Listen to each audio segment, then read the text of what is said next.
Včasih nimate energije? Mogoče današnje moje video bo vam malo pomagalo.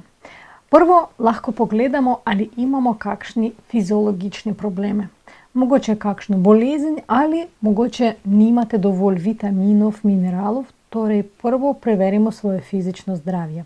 Drugo, mogoče imate premalo športa, ker šport je res zelo obvezna stvar za to, da se počutimo bolje. Tretje, in tukaj bom vam povedala kot psihologinja, je zelo pomembno napisati vse, kar moramo narediti v življenju. Naprimer, če mi imamo v glavi zaenkrat preveč različnih stvari, moramo, ne vem, od minimalnih iti, vzeti otroka iz vrtca do pripraviti za zimo drva, službi nekaj narediti in še čez 3 leta zamenjati nekaj v hiši. Torej, imamo preveč različnih stvari, ne samo za danes, zato, ko imamo vse to v glavi, mi izgubimo preveč psihične energije za to, da to vse držimo pri sebi in da ne pozabimo. Torej, če mi ne začnemo to vse pisati, vse, kar moram narediti, nam to res pomaga, ker mi vse to damo ven iz glave in dobimo več psihične energije.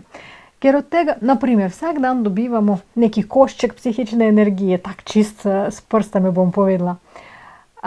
In če neki košček gre za to, da držimo vse v glavi, seveda se dobimo zase premalo in zato mogoče se počutimo res zmatranimi. Ampak, če vse to damo ven iz glave na papir, to potem vsak dan dobivamo večji košček, celoten košček psihične energije je za nas. Zato je zelo dobra stvar, če vse pišemo. Mogoče ste že opazili, da tudi dobivamo neko tako vrsto zadovoljstva, ko naredimo črtico, da je narejeno, urejeno, zrihtano.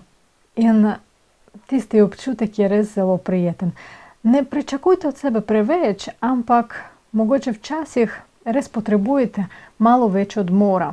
Naprimer, če vi ste najstnik, naprimer, in vam mama reče, morate narediti to pa to. Ste naredili in rečete, lahko grem ven. Ne, naredi še to pa to. Ni prijetno, ne? Ker naredite vedno nekaj in ne morete iti ven. Nimate časa zase. Samo to mi naredimo zase, ko smo odrasli. Ko smo bili najstniki, mi smo mislili, da bom odrasli, bom sam se rihtal, bom naredil to pa to in bom prost. Zdaj pa ne. Mi pričakujemo od sebe, naredim to, naredim to, naredim to, naredim to, sem prost, no, naredim še to, naredim to in potem hop, grem spat. Seveda naše telo tega ne pozabi, potrebujemo odmor in potrebujemo včasih zelo dober odmor, dober počitek, zato da naredimo kakšno rekreacijo, a ni samo prespimo. Tega je premalo. Torej, zelo pomembno tudi, če planiramo svoj dan in planiramo tudi svoj odmor, svoj dopust, svoj počitek. To res pomaga, ker če mi vemo kot tisti najstnik, da narediš to pa to in si prost. Wow! In zdaj bom imel čisto več energije. Seveda tudi zelo slabo, če nimamo službe, ki nam všeč. Ker če damo svojo energijo, vse, kar znamo, svojo izkušnjo za to, kar nam ni všeč, se počutimo slabo. Ampak včasih lahko se dogovorimo s sabo, ok, jaz pa naredim to pa to za denar, ampak tisti čas je zame. Kaj lahko jaz naredim toliko dobrega zase, da bom pridobil zelo veliko energije? Kaj mi sploh da to energijo?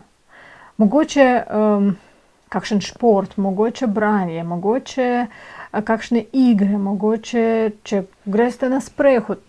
Ne vem, kaj vam všeč. Mogoče kakšni pogovori, mogoče vam všeč gledališče in nimate radi biti kot igralec.